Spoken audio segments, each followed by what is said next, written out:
Unsaon pagsugod og vlog gamit ang profile. So kasagaran man ko ginagamit to is profile. So karon ato nang hisgutan unsaon pag sugod og vlog kay kabalo ko daghan diri nga gusto mag-vlog pero wala kabalo unsaon pagsugod. So, para ma-vlogger na dayon tang tanan no. Susundan lang ni nga video guys.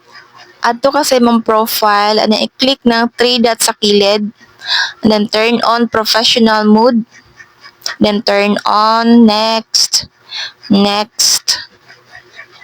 And diya guys, i-public naman na siya para makita ang imong mga post sa mga non-followers o dili imong mga friends.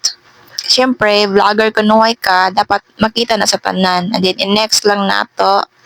And diya guys, pwede edit settings or i-confirm niyo na siya. I-confirm lang nato. And then next. And next. Pwede i-skip, pwede in next, skip lang nato.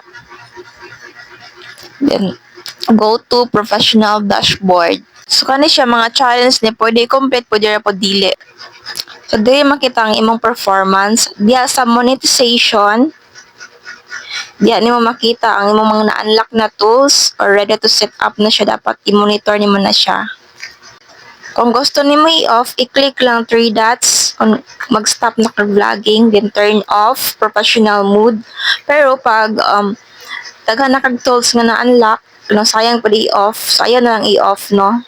Mag-stop na lang kang pahaway kag post, pero ayaw i-off ka, mag-back to zero kasi na siya pag i-off nimo.